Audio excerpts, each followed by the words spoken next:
Welcome to the Deep Dive, your shortcut to being well-informed. Today, we're plunging into the core sources of the new Republic era. That's your Unit 4 readings. We're going beyond the easy story of the Revolution's victory and really digging into the tough reality of the 1780s. We're pulling out the key facts about the nation's huge economic crisis, the social contradictions, hiding within the idea of liberty, and that immediate fierce political fight between Federalists and anti-Federalists. It's definitely a necessary dive because people often treat the 1783 victory like the end of the story, but these documents, they show the U.S. was immediately fighting just to survive. That initial euphoria vanished fast. Suddenly, there's this sense of real fear. The country's drowning in debt. The Articles of Confederation are frankly a joke. And the rest of the world, they're not seeing a triumphant new nation. They're seeing a failed state just waiting to collapse. So this whole era was this incredibly high-stakes scramble for stability. If they messed it up, the whole American experiment could have just disappeared. Okay, let's unpack that economic emergency first. John Steele Gordon talks about the fearful price of victory. What did the U.S. actually face right after the war ended? Well, the first thing, the big shock, was that politically, yes, we'd won, but commercially, all those old privileges were gone. Britain hit back immediately. Right, retaliation mode. Exactly. They started treating the U.S. just like any other foreign competitor, slapped on harsh tariffs, closed off really vital markets in the West Indies, for example. Which had been absolutely critical for the colonial economy. Huge. And they stopped giving American goods any favorable treatment. On top of that, you have the sheer devastation from the war itself.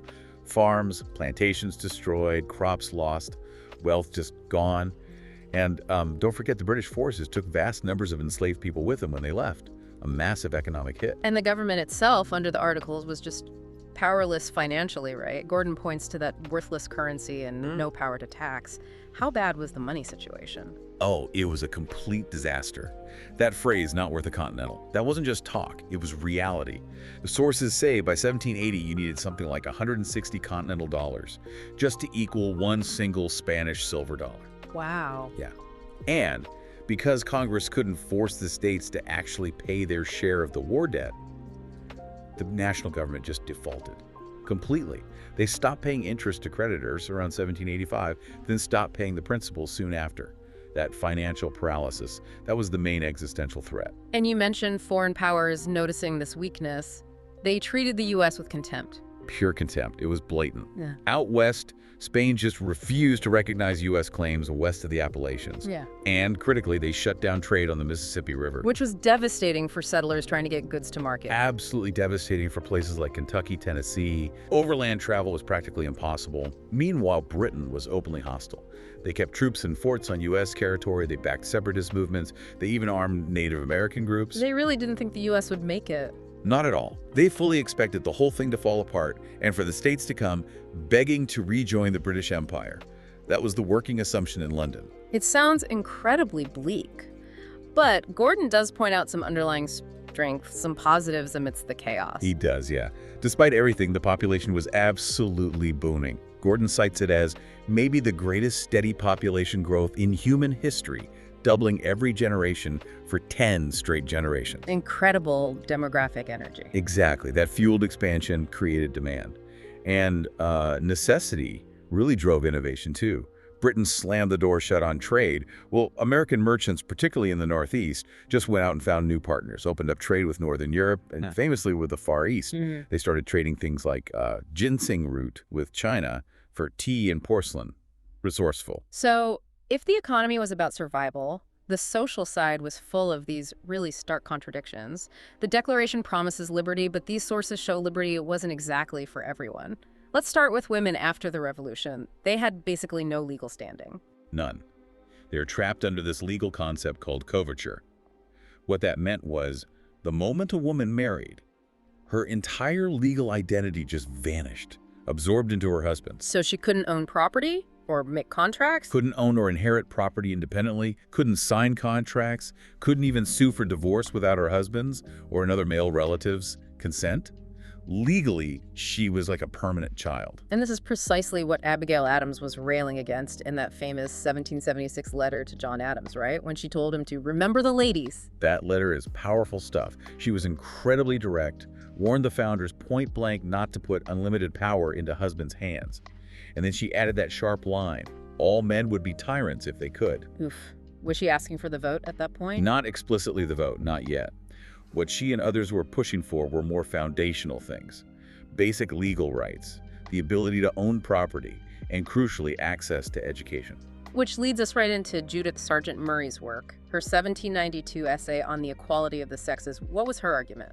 Murray directly attacked that common belief that women were just naturally, mentally inferior to men. She argued very forcefully that any perceived difference wasn't due to nature at all. It was purely down to the difference of education and social custom. Because men got opportunities women didn't. Exactly. Men got to pursue the flowery paths of science, as she put it, while women were early confined and limited.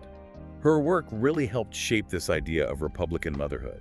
It was a kind of recognition that, hey, if this new republic is going to last, women have this vital role. They needed to be educated enough to teach the next generation the virtues and ideals of the revolution. Okay, now for the biggest contradiction, the one that cuts right to the core, slavery. Thomas Jefferson, who wrote, "All men are created equal, own hundreds of enslaved people." He confronts this in his notes on the state of Virginia. He does, and the solution he lays out in 1782 is, well, it's deeply troubling to read today. Jefferson actually advocated for emancipation, for freeing enslaved people. But he insisted it had to be paired with colonization, sending freed African people away, probably to Africa, to set up their own nation. Why not just free them and let them live in America? What was his reasoning? He argued that the damage done by slavery, what he called the 10,000 recollections by the blacks of the injuries they've sustained, was just too deep. He believed white and black people could never truly retain and incorporate into one society peacefully. He feared violence. He explicitly predicted convulsions which will probably never end, but in the extermination of one or the other race. Just a shocking statement. And to fill the labor gap left by sending black people away, he suggested the U.S. should send ships to Europe to recruit an equal number of white inhabitants to immigrate. It's jarring to read his words directly, but thankfully on religious liberty, the ideals seem to win out more clearly. That exchange between Washington and Moses Seixas from the Touro Synagogue is pretty remarkable. It really is a defining moment. Right.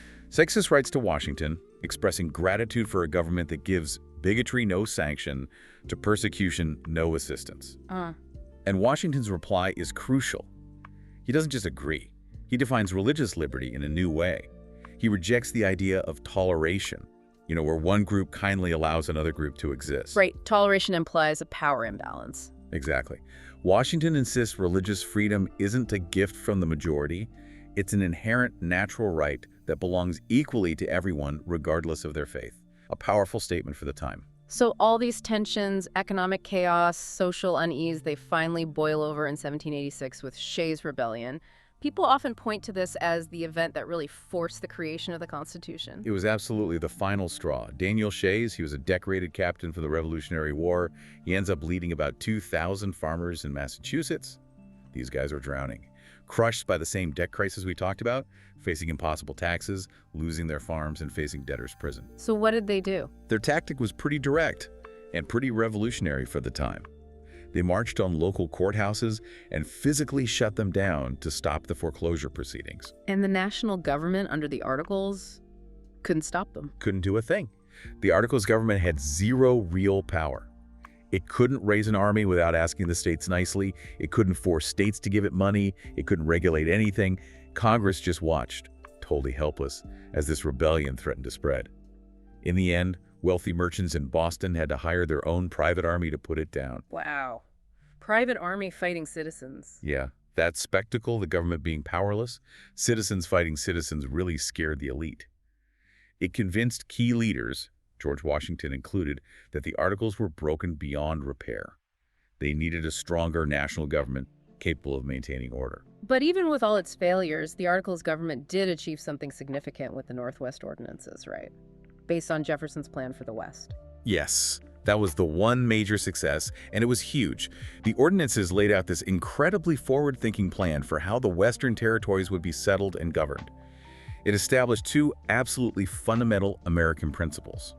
First, new territories wouldn't be colonies ruled by the East Coast. They would eventually become states, equal in status to the original 13. Okay, equality for new states. What was the second? Second, and this is crucial, slavery was explicitly banned in the territory north of the Ohio River. a major decision setting a precedent. And the plan also set up a system for selling the land itself. A very orderly system. The land was surveyed into townships, then divided into 640-acre blocks. These were sold for a minimum of $1 an acre. Now, that price tended to favor wealthier speculators who could afford the big blocks and then subdivide them for profit. But famously, the ordinances also required that square number 16 in every single township be set aside specifically to fund public schools, embedding education right into the fabric of westward expansion. All right, so the Constitution gets ratified, partly to fix that economic mess.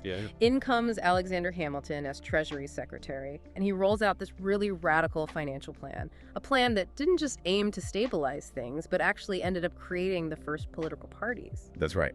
Hamilton's main goals were pretty clear. Establish the creditworthiness of the United States on the world stage and protect America's young industries. But the way he did it was intensely political. His big idea was to create a new federal debt. He proposed selling about $78 million worth of government bonds. Mostly to the richest people in the country. Exactly, predominantly to the wealthy elite. And the money raised from selling these new bonds would be used to pay off all the old, messy Revolutionary War debts owed by both the states and the old Congress. And then came the really clever, or maybe controversial part. He didn't plan to pay off this new debt quickly. He wanted a permanent national debt. Precisely. A permanent debt paying a steady 4% interest each year. His calculation was brilliant, politically speaking. By having the wealthiest, most influential people in the country holding this government debt, he essentially bought their loyalty. Their personal financial success became directly tied to the survival and success of the new federal government. Give the elite a reason to want the government to succeed. An ironclad financial incentive. The rest of his plan supported this. A tariff to raise money and protect American manufacturing, excise taxes like that very unpopular tax on whiskey, and critically, the creation of a national bank with a 20-year charter to manage the whole system. And that national bank, that really becomes the flashpoint for the split between the Federalists and the Anti-Federalists, doesn't it? The core issue being how you interpret the Constitution. Federalists use the Elastic Clause. Right. The Federalists, Hamilton, John Adams, they were big fans of the Necessary and Proper Clause, the Elastic Clause. They argued that even though the Constitution didn't explicitly say Congress can create a bank, creating one was implied because it was necessary and proper for carrying out powers the Constitution did grant, like collecting taxes and regulating currency. Their vision for America was rooted in banking, trade, cities. They tended to favor stability, even looking towards Britain as a model in some ways. They generally thought the elite should run the government. But the Anti-Federalists, Jefferson, Madison, later Patrick Henry, they saw that Elastic Clause argument as incredibly dangerous. Hugely dangerous. To them, it looked like a blank check for the federal government to grab unlimited power. Anti-Federalists like Patrick Henry were terrified this new, strong central government would just swallow up the states and become a new kind of monarchy. They pushed for a strict interpretation. If the Constitution doesn't explicitly say the federal government can do something, then it can't. Full stop. Their vision was agricultural, a nation of independent farmers. That's why they hated tariffs, which hurt Southern farmers buying imported goods, and they despised the national bank as benefiting Northern merchants and speculators. Philosophically, they leaned towards revolutionary France, and crucially, their pressure is why we have the Bill of Rights. They demanded those amendments to explicitly limit federal power and protect individual liberties from this powerful new government they feared. What an incredibly tense and foundational period. We've really seen that pull between the practical need for a strong government to pay the debts and manage the economy versus that deep-seated fear of tyranny that immediately split the founding generation. And it leads right back to that core tension we started with.